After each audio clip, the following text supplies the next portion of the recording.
Lesson हम अपना continue करते हैं। Diversity in India. इंडिया में अलग अलग क्या क्या चीज़ें हैं। India is a large country. India इतनी बड़ी कंट्री है, एक्सटेंडिंग फ्रॉम लद्दाख, लद्दाख से लेकर कन्याकुमारी तक, and from Arunachal Pradesh to लेके अंकेश्वर तक। यानी ये जो है ईस्ट टू साउथ है, और ये north to east, sorry east to west and north to south. Variety of climatic, अब देखो क्या क्या डाइवर्सिटी है। क्लाइमेटिक कंडीशन 6 सीजन्स होते हैं। वर्ल्ड की सब कंट्रीज़ में 6 सीजन्स नहीं होते, इंडिया में हैं 1-2 कंट्री में। और सॉइल, अलग अलग तरह की मिट्टी जितनी भी आपने पढ़ी है ना, अलग अलग तरह की soil, red soil, alluvial soil, black soil, India में सब मिलती हैं। इरिगेशनल मेथड, कल्चरल, हमारे रीति रिवाज अलग अलग है। अलग अलग स्टेट में चले जाओ, सबके अलग अलग रीति रिवाज हैं। रिलीजियस बैकग्राउंड भी सबका अलग है, अलग अलग धर्मों को लोग मानते हैं। बहुत, ऑलमोस्ट वर्ल्ड में जितने धर्म है ना, सबको मानने वाले इंडिया में रहते ही हैं। Symbolise diversity in various field, तो इसी से पता चलता है हमारी कितनी सारी वेराइटी है। If you observe the food habit, अगर आप देखोगे लोगों की खाने की आदतें, कपड़े पहनने, जो अलग अलग काम करते हैं, कंट्री के अलग अलग पार्ट में काम भी अलग अलग करते हैं वो, एक स्टेट से दूसरी जगह में ये सब चीज़ें अलग अलग हैं। Variety and diversity of different region, तो आप देखोगे, नोटिस करोगे। आप एक स्टेट को छोड़ो, किसी दूसरी स्टेट में चले जाओ, महाराष्ट्र में चले जाओ, गुजरात में चले जाओ, यूपी में चले जाओ, आपको ये सब चीज़ें अलग अलग मिलेंगी। इवन विद द रीजन, एक जगह होते हुए भी लाइफस्टाइल जो है वो अलग है। दिल्ली देख लो, दिल्ली को मिनी इंडिया कहा जाता है। क्यों? क्योंकि यहाँ सब स्टेट्स के लोग दिल्ली में रहते हैं। तो वो कहते हैं अगर आप एक जगह को भी देखोगे ना, तो लाइफस्टाइल जो है ना वो रूरल और अर्बन में अलग अलग है। It is so because the lifestyle of people is directly related to the physical surrounding. अब ऐसा क्यों है? क्योंकि जो लोगों का लाइफस्टाइल है, रहने का तरीका, वो जिस एनवायरनमेंट में रहते हैं उनका वैसा ही वो बन जाता है। ठीक है। Influenced by various historical, geographical, social, economic, diversity in India is provided as a glorious past and a rich culture heritage. अब कहते हैं हमारी हिस्ट्री को हम देखें, जोग्राफी, कहीं पे पर्वत है, कहीं पे पहाड़ है। सोशल, लोगों का अलग अलग सोशल बैकग्राउंड है। इकोनॉमिक फैक्टर, पैसा कमाना, अलग अलग काम धंधे में, ये सारे।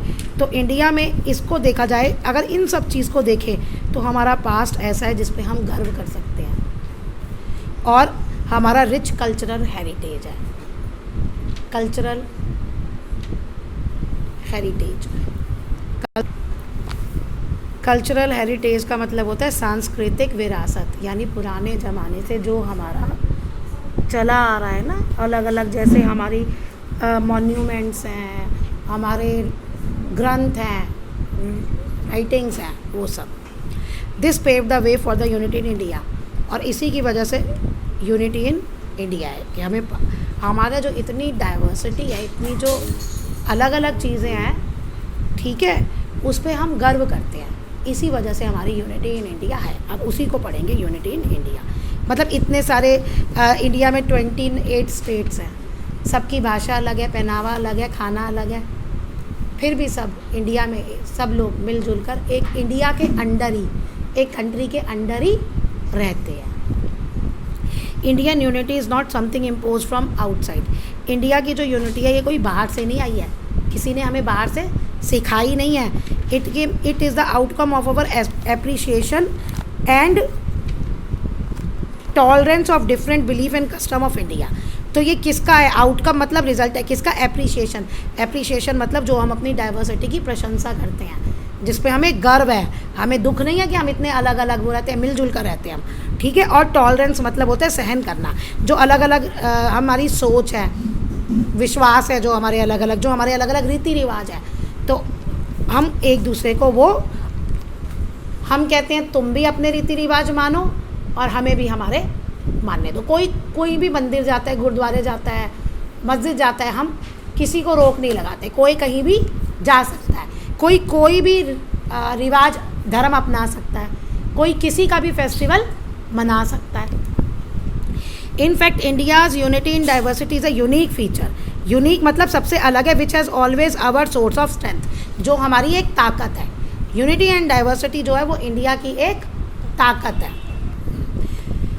The harvest festival are celebrated all over the country at the time of the harvesting crops. कहते हैं जो हार्वेस्ट जब फसल कटती है ना तो वो हमारे इंडिया में, पूरे इंडिया में सेलिब्रेट होता है फसल कटने के टाइम पे। लेकिन मज़ेदार बात क्या है कि हर स्टेट में इसका नाम अलग अलग है। पंजाब में इस फेस्टिवल को कहते हैं बैसाखी, केरल में कहते हैं ओनम। मैं शायद कहीं गलत हो सकती हूँ, अपना ये चेक कर लेना। देखो हाँ ये रहा, बैसाखी इन पंजाब, ओनम इन केरला, पोंगल इन तमिलनाडु।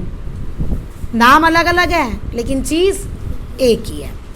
सिमिलरली द गरबा नृत्य ऑफ गुजरात, यानी ये डांस है, हर स्टेट के अपने अपने डांस है। गुजरात का गरबा है, असम का बीहू है, राजस्थान का घूमर है। विविडली, विविडली मतलब क्लियरली हमारे कल्चर और ट्रेडिशन को बताते हैं जो उस जगह में कम्युनिटीज़ रहती हैं, यानी जो लोगों का ग्रुप रहता है। Richness of Indian traditions lies in the belief that all the culture are equal. अब हमारा जो ट्रेडिशन है वो इतना रिच है, इतना अच्छा है। क्यों? क्योंकि हम कहते हैं कि सारे कल्चर्स जो हैं वो बराबर हैं, हम ऐसा विश्वास रखते हैं। एक्चुअली हमारे में क्या है, अब गरबा है, मैं तो ना गुजराती ना कुछ और, लेकिन दिल्ली में नवरात्रों पे अलग अलग जगह पे ये गरबा डांस ऑर्गेनाइज होता है, तो वहाँ गुजराती थोड़ी जाते हैं जो दिल्ली में रहते हैं। सारे दिल्ली वाले, चाहे वो जिस स्टेट के हैं, चाहे वो जो भी मानते हैं, वो वहाँ जाते हैं।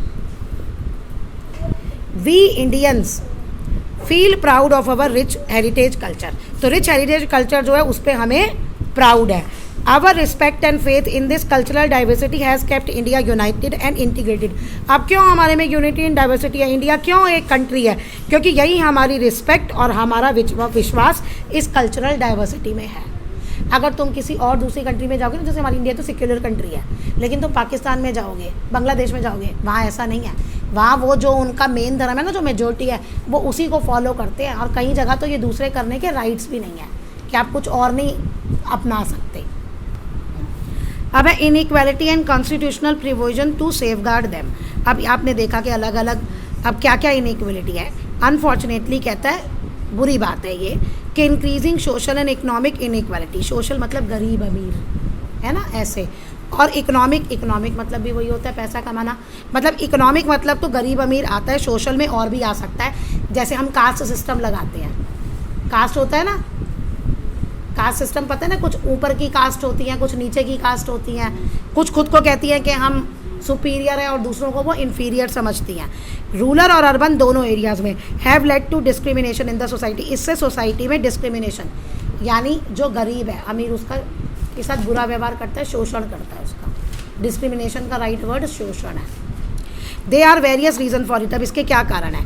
इन our day to day life we find that poor and the downtrodden being exploited. गरीब और डाउन टोडन मतलब झुग्गी झोपड़ी में रहने वाले, वो सब गरीब ही आ जाता है। उनके साथ बुरा, इल ट्रीटेड, बुरा व्यवहार किया जाता है। एक्सप्लॉइट बाय रिच मतलब, एक्सप्लॉइट मतलब तुम ऐसे समझो कि उसे काम करा लिया, जितने पैसे उसके बनते थे ना, उसको उतने पैसे ना देके कम पैसे दिए गए।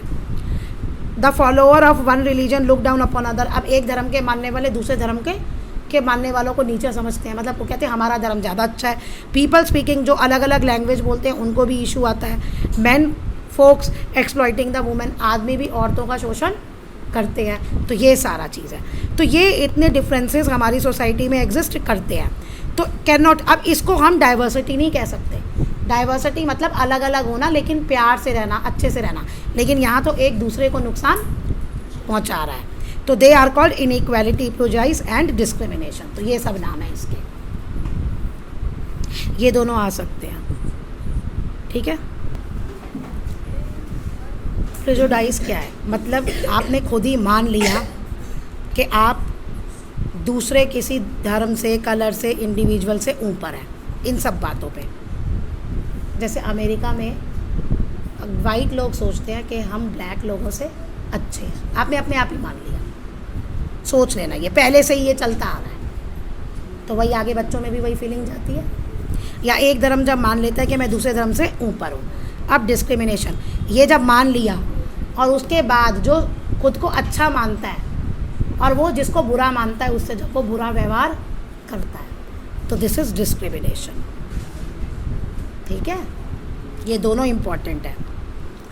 तो बहुत सारे हमारे सोशल रिफॉर्मर्स होता है समाज सुधारक। मीन्स जो हमारी सोसाइटी में गलत चीज़ें एग्जिस्ट करती हैं ना, उनको ठीक करना। जैसे हमारे में ये डिस्क्रिमिनेशन कहाँ होता है, कास्ट के बेसिस पे होता है। शेड्यूल कास्ट शेड्यूल ट्राइब सुने हैं ना, लोअर, तो वो जो अपर है वो उनसे बुरा व्यवहार करते हैं। ये कौन कौन से हैं, राजा राम मोहन राय, ईश्वर चंद्र विद्यासागर, ये सारे हमारे और ज़्यादा उन्होंने बहुत सारा काम किया इस इनइक्वालिटी को ख़त्म करने के लिए। और दूसरे सोशल ईवल, अनटचेबिलिटी, छुआछूत, ठीक है। जो लोअर कास्ट के लोग थे ना, उनको अपर कास्ट के लोग छूते भी नहीं थे, उनका छुआ हुआ कुछ लेते भी नहीं थे। रहने की भी जगह अलग थी, पानी की भी जगह का, मंदिर में भी नहीं जाने देते थे उनको, जहाँ अपर कास्ट के लोग जाते थे। जेंडर बेसिस यानी आदमी और औरत, मेल और फीमेल का। अनएम्प्लॉयमेंट, जो पैसा नहीं कमा रहा यानी जिसके पास काम नहीं है। इलिटरेसी, जो अनपढ़ है। ये सारा इनके खिलाफ उन्होंने काम किया है। When the Constitution of India was being framed, जब हमारा कॉन्स्टिट्यूशन बना, आज़ादी मिली हमें अंग्रेज़ों से, उसके बाद हमारा कॉन्स्टिट्यूशन बना, तो हमारे नेशनल लीडर्स जो थे उन्होंने इस बात को अपने माइंड में रखा। देयरफॉर दे इंक्लूडेड, इसलिए उन्होंने बहुत सारे प्रोविज़न लिखे कॉन्स्टिट्यूशन में, ठीक है, which aimed at bringing social, economic and political inequality, जो कि इक्वालिटी, जिससे कि जहाँ इंडिया में सोशल, इकोनॉमिक और पॉलिटिकल इक्वालिटी आ सके, यानी सब बराबर हो। पॉलिटिकल इक्वालिटी मतलब हर एक को वोट देने का अधिकार है, चाहे वो गरीब है या अमीर है, 18 साल से ऊपर होना चाहिए। इकोनॉमिक मतलब सबको नौकरी मिलनी चाहिए। सोशल मतलब सब बराबर है, चाहे धर्मों पे हो, चाहे भाषाओं पे हो, जो भी हो। द फंडामेंटल राइट्स, अब इसलिए हमें ये फंडामेंटल राइट्स मिले हैं। राइट्स टू फ्रीडम, हमें आज़ादी है कहीं भी आने जाने की। राइट टू इक्वालिटी, अगर हम कोर्ट जाते हैं ना, किसी अमीर ने हमारे साथ बुरा किया तो कोर्ट ये नहीं देखेगा ये गरीब अमीर है, वो फैक्ट्स देखेगा और उस पर फैसला सुनाएगा। राइट अगेंस्ट एक्सप्लॉइटेशन, यानी वही एक्सप्लॉइटेट नहीं कर सकते आप। हैव बीन इनकॉर्पोरेटेड, अब ये कॉन्स्टिट्यूशन में लिखे हुए हैं हमारे राइट्स। अगर ये हमारे कोई भी राइट्स छीनता है ना, तो हम कोर्ट जा सकते हैं और छीनने वाले को कोर्ट पनिश करेगा। अब चाहे वो कोई नेता ही ना हो, क्यों ना हो, चाहे कोई वो कितना रिच क्यों ना हो। Similarly the directive principle state policies, ये ना स्टेट गवर्नमेंट के लिए होते हैं, बताया जाता है स्टेट गवर्नमेंट को कि लोगों के अच्छे के लिए ऐसा ऐसा करें। Guidelines to the government, guidelines है, बताती है, हेल्पफुल है। प्लान्स बनाना और उस पर काम करना, यानी लोगों की अच्छाई के लिए प्लान बनाओ और उस पर काम करो।